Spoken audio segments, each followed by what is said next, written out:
ابن حجر منبہات میں لکھتے ہیں یہ گفتگو چل رہی تھی، حضرت جبریل امین آئے، انہوں نے کہا یا رسول اللہ نے آپ کی بات سنی ہے، لما سمع مقالتکم امرنی، اللہ نے جب تمہاری بات سنی تو مجھے فرمایا کہ جاؤ ان سے جا کر پوچھو اگر میں جبریل اہل دنیا میں سے ہوتا تو میں کیا پسند کرتا۔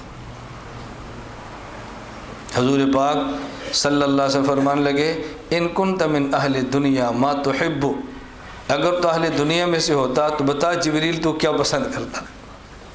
انہوں نے کہا ارشاد الضالین، جبریل کی اپنی پسند ہے، ارشاد الضالین وموانست الغرباء القانتین ومعاملۃ اہل العیال الموسرین، اپنی عجیب پسند ہے۔ انہوں نے کہا میری پسند ہے ارشاد الضالین، گمراہ لوگوں کو سیدھا راستہ دکھاؤ۔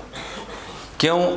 جبریل نے گمراہوں کو تڑپ تڑپ کے مرتے دیکھا ہے، جبریل نے گمراہوں کو عذاب مبتلا ہوتے دیکھا ہے، جبریل نے خوبصورت چہروں کو جہنم میں جاتے دیکھا ہے، تو جبریل پھر ہی پسند کریں گے نا کوئی جہنم میں نہ جائے۔ فرعون جیسے بادشاہوں کو ایڑیاں رگڑ کے تڑپ تڑپ کر مرتے دیکھا ہے، کہا ارشاد الضالین، مجھے پسند ہے گمراہ لوگوں کی رہنمائی کروں وہ جنت کی طرف آ جائیں۔ وموانست الغرباء القانتین، مجھے پسند ہے آدمی غریب بھی ہو اور نیک بھی ہو اس کے ساتھ ہمدردی کرو، غریب بھی ہو اور نیک بھی ہو اس کے ساتھ ہمدردی کرو۔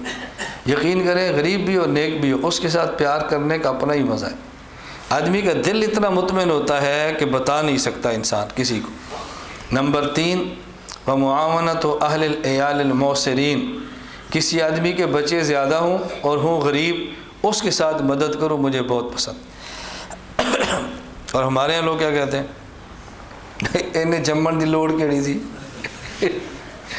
اتنے بچے کیا ضرورت تھی، اب جو تو پریشان ہوتا ہے تو اتنے نہ کرتا نا، 2 بچے اچھے بس ٹھیک تھا، کیا ضرورت تھی۔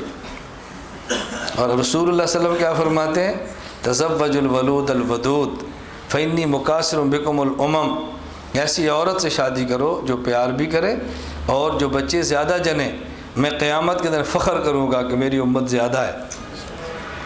محدثین فرماتے ہیں کیسے پتہ چلے کہ بچے زیادہ ہوں گے؟ فرمایا ایسے خاندان کی عورتیں دیکھو جن کے بچے زیادہ ہوتے ہیں، شادی وہاں پہ کرو، یہ رسول اللہ صلی اللہ علیہ وسلم کی خواہش ہے۔ اور ابن عباس کا تو عجیب جملہ ہے صحیح بخاری کتاب النکاح میں، فرمایا ان خیر هذه الامت اکثرها نساء، اس امت کا بہترین افضل آدمی وہ ہے کہ جس کی بیویاں زیادہ ہیں۔ اب یہ ہمیں سمجھ کیوں نہیں آتی؟ آپ بتاؤ ایک بندہ نفل کم پڑھے اور ایک زیادہ پڑھے تو زیادہ نیک آپ کس کو سمجھتے ہیں؟ بتاؤ تو یہ شادی عبادت ہے یا عیاشی ہے؟ جس کی ایک بیوی ہے چھوٹا سا بزرگ ہے، اور جس کی 2 ہیں بتاؤ، وہ جو اس کی 3 ہیں جس کی 4 ہیں تو بڑے بزرگ بنو۔ آپ ایسے پریشان ہوتے ہیں۔